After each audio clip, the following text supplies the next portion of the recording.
የመንገዱ አጠቃላይ ርዝማኔ ከዲሪ እስከ ማሻ 156 ኪሎ ሜትር የሚሸፍን ሲሆን በመጀመሪያው ምዕራፍ ከጊምቦ ጀምሮ 61.9 ኪሎ ሜትር የሚገነባ የአስፋልት ኮንክሪት መንገድ መሆኑን የኢትዮጵያ መንገዶች አስተዳደር መረጃ ያሳያል።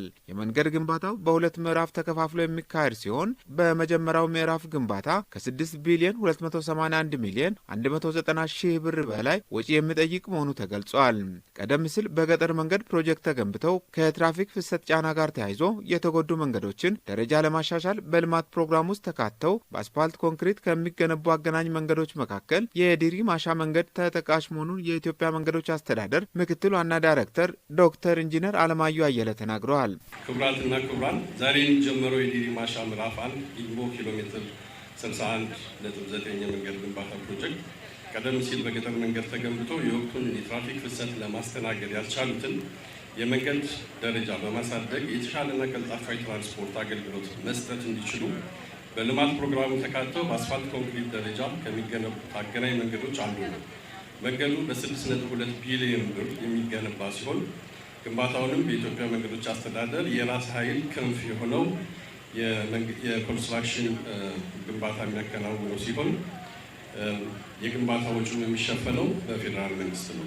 መንገዱ በ3 ዓመታት ተኩል ጊዜ ተጠናቆ አገልግሎት እንዲሰጥ ትኩረት የሚደረግ መሆኑን የገለጹት ዶክተር ኢንጂነር አለማየሁ አየለም የግንባታ ወጪው የሚሸፈነው በፌዴራል መንግስት ነው ብለዋል።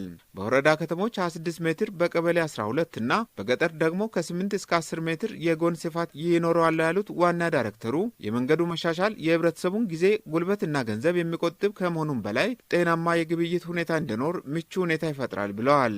የመንገዱ ግንባታ በሚጠናቀቅበት ወቅት ከዚህ በፊት በአካባቢው የነበረውን የትራንስፖርት ችግር በመቅረፍ ህብረተሰቡ በተመጣጣኝ ዋጋ ወደ ፈለገው ቦታ የሚንቀሳቀስበትን ምቹ ሁኔታ የሚፈጥር ይሆናል።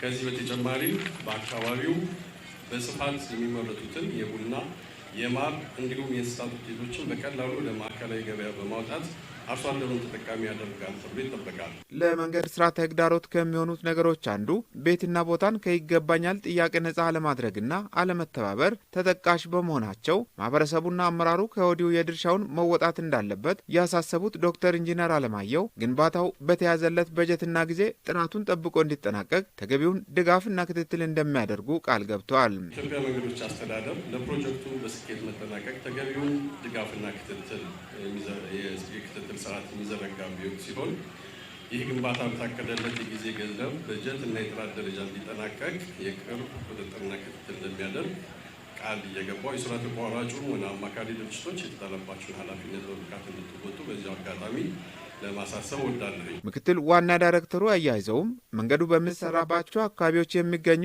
የህብረተሰብ ክፍሎችና ባለድርሻ አካላት ካሳ ክፍያና የድንበር ወሰን ጋር የሚነሱ ተግዳሮቶችን አስቀድመው በማስተካከል ትብብር እንዲያደርጉ ጠይቀዋል። ለኢትዮጵያ እድገትና ብልጽግና ጠንካራ መሰረተ ልማት በማስፈለጉ መንግስት ይህንን ተገንዝቦ በመንገድ ሴክተር ልማት ፕሮግራም ተጨባጭ ውጤቶች እያመጣ ይገኛል ያሉት የኢፌዴሪ ከተማና ልማት ሚኒስቴር ወይዘሮ ጫልቱ ሳኒ ናቸው።